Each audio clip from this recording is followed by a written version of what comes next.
প্রথমত হচ্ছে যে এই আন্দোলন যেটা হয়েছে এটা ছাত্র জনতা সাধারণ মানুষ খেটে খাওয়া মানুষ সবার। আমরা তো মনে করি যে মাস্টারমাইন্ড কেউ না, সবাই মাস্টারমাইন্ড। এখানে এখানে আপনি দেখেন যে আন্দোলন যখন চলছিল খুব চরম মানে পর্যায়ে ছিল, তখন কিন্তু আমাদের প্রথম সারির বেশ কয়েকজনকে কিন্তু জিবি উঠিয়ে নিয়ে গিয়েছিল। আমাদের অনেকগুলো সমন্বয়করা কিন্তু নিখোঁজ ছিল।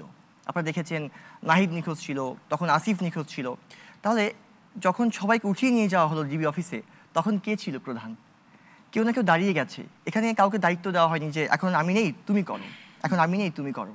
এইটা মানুষের মধ্যে ঘুরে ফিরে সেই মাস্টারমাইন্ডের আলোচনাগুলো বারবার আসে কেন? কারণ হচ্ছে যে কোনো দল ক্রেডিট নিতে চায় যে আমরাই সবকিছু।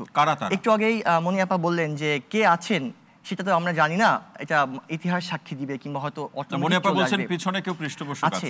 কিন্তু মনি আপার দলের কিন্তু অনেক সিনিয়র নেতৃবৃন্দ বলেন যে ওনাদের দলের যিনি ভারপ্রাপ্ত চেয়ারম্যান তারেক জিয়া সাহেব হচ্ছে মাস্টারমাইন্ড।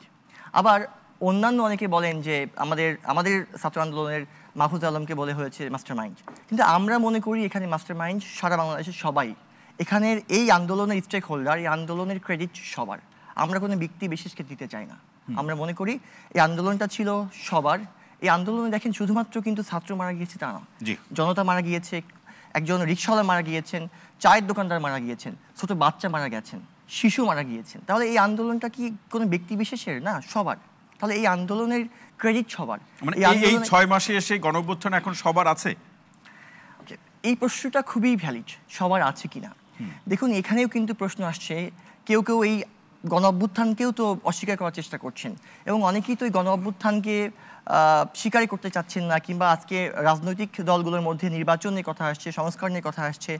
আমরা নাগরিক কমিটির পক্ষ থেকে কিন্তু বারবার বলেছি যে আগে সংস্কার তারপর নির্বাচন।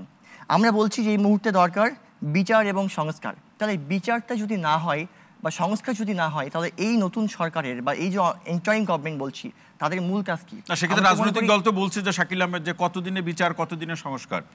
ওকে, এটি ভ্যালিড প্রশ্ন। এই বিষয়ে আমাদের অন্তর্বর্তী সরকার কিন্তু একটা রোডম্যাপ দিতে পারে। কিন্তু দেখেন বিচার নিয়ে যদি আমি বলবো যে বিচারটা সবচেয়ে বেশি ইম্পর্টেন্ট। আজকে এই সরকারের সবচেয়ে বড় ম্যান্ডেট হচ্ছে জুলাই অভ্যুত্থানে যে সকল আহত হয়েছেন তাদের চিকিৎসাকে নিশ্চিত করা। সরকার করছেন কিন্তু আমরা তো কয়েকদিন আগে তাদের আন্দোলন করতে দেখি। দেখুন আন্দোলনটা কেন হয়েছে, অনেকে বলছেন যে আমাদেরকে 1 কোটি টাকা করে দিতে হবে। এটা কি সম্ভব বলেন? কি কিনে দিতে হবে? 1 কোটি টাকা দিতে হবে প্রত্যেকজনকে। তো 1 কোটি টাকা যদি প্রত্যেক ব্যক্তিকে দিতে হয় আহতদেরকে, এই সরকারের জন্য কিন্তু বার্ডেন। এখন সরকার চেষ্টা করছে না, সেক্ষেত্রে আহতদের বক্তব্য নিশ্চয়ই আপনি শুনেছেন। আহতদের অনেকেই বলেছেন, গণমাধ্যমে যে বক্তব্য দিয়েছেন যে গণঅভ্যুত্থানকে সামনে রেখে কেউ কেউ আর্থিকভাবে লাভবান হচ্ছেন। তখন তো তারা তো দাবি করতেই পারে। যদি এরকমটা হয়ে থাকে আমি বলবো অবশ্যই তার বিরুদ্ধে তদন্ত হোক, আইনগতভাবে তার বিরুদ্ধে ব্যবস্থা নেওয়া হোক। যদি কোনো ব্যক্তি বিশেষ এটাকে ব্যবহার করে কোনো ধরনের অর্থনৈতিক লাভবান হয়, অবশ্যই তার বিরুদ্ধে আমরা আছি এবং সেটার বিরুদ্ধে সরকার ব্যবস্থা নিয়ে তার বিরুদ্ধে আপনারা থাকবেন। আমরা সব তার বিরুদ্ধে আপনারা থাকবেন।